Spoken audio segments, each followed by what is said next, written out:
The biggest obstacle in any classroom comes when you take out any type of tool that could be sharp and unsafe. And a scissors ends up being a huge obstacle for a lot of our students. And I think a lot of times, as art teachers, we're really instilling our kids on how to use scissors and how to use them safely, and that we want all of our students to use scissors, even our kids in early childhood. The reality is that not all of our kids are going to be able to use scissors the same way. In my course of 30-some years of teaching, I've collected a lot of different kinds of scissors.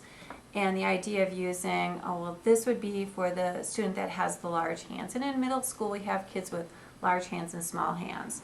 This would be the scissors for the student that cannot release their hand properly. This is for the student that only has 2 fingers. This would be for the student that cannot open up their hand at all. This would be for the student that wants auditory feedback. This would be for the student that possibly has a broken thumb. This would be for the student with a small hand, and then this would be for the student that again has problems releasing.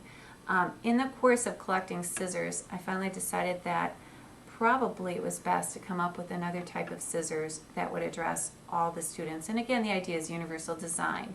One scissors for everyone, or everyone can use it. Piece of paper, and I'm going to take a regular scissors and just show you the importance of cutting and all the different things that goes into it. First of all, in order to cut, you have to open and close your hand. Not only do you have to open and close your hand, but you also have to pull and push.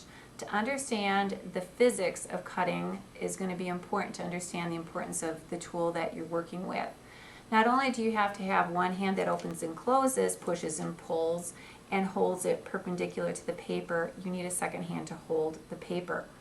If we have a student who typically would be able to use the regular scissors but now has a broken arm and is unable to use that second hand, we end up with problems. So again, holding perpendicular, opening, closing, pushing, pulling, and again squeezing. So cutting becomes, if we're not thinking about it, cutting becomes pretty complicated. I went through a lot of different kinds of scissors, some very, very unsafe, and you'll notice that some of them have a guard. They have a guard because the quality of the blade is extremely sharp. And it needs to be sharp in order to cut paper. If you have a dull scissors, it bends the paper and kids get frustrated. We found that in order to use these for smaller hands, like kids in elementary school, probably would not be appropriate. You're going to have to hold your hand open so wide to be able to cut that it almost is impossible. Some of the scissors that are out there are pretty cheap and chintzy. They end up bending paper or they get stuck. And some of our kids, again, struggle with them. Tabletop scissors, I thought this was going to be the answer to all of my problems until one of my support staff lost the tip of her finger after a student clamped down in a hurry and the scissors tipped. And again, having a buddy here is not a safe thing. Anytime you have an open blade and you have a student who has cerebral palsy, you're really asking for a problem to occur. In the years that I worked with all these different kinds of scissors, I realized that it was important maybe to come up with a new design. The design that I came up with is this one right here. It sits upright, it's on wheels, it's called Adapt to Cut. And Adapt to Cut will allow any student with any ability the opportunity to cut independently and safely because the blade's inside. So if you push, if you pull, you can cut paper that easily. Now again, as an art teacher, we've always learned to teach our kids to cut away from ourselves. But keep in mind that some students move better if they pull something towards themselves.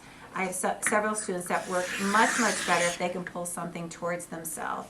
I have some students that actually work better if they can pull it from side to side. So maybe their cutting works this way better.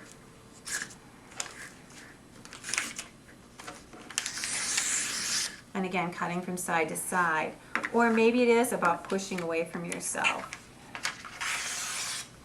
The idea of cutting and not being muscly fatigued is important too for some of our kids with cerebral palsy. We have some kids that can cut forever, for a whole class period, and not be fatigued using a scissors like these.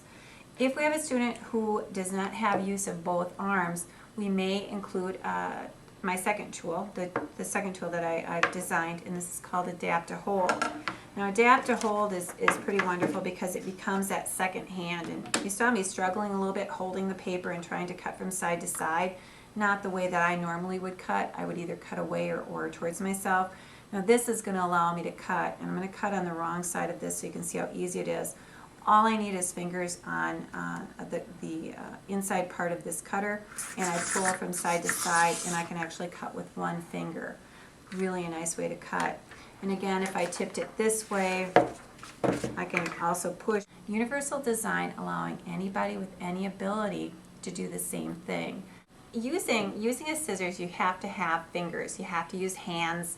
You have to have arms to move things through. A regular scissors.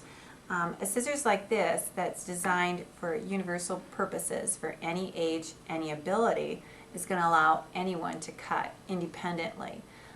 Just this past summer we were in Chicago and met a boy that had no forearms or hands. His arms ended at his elbows, and he was able to make cuts that I haven't even tried to make by holding the scissors by each elbow.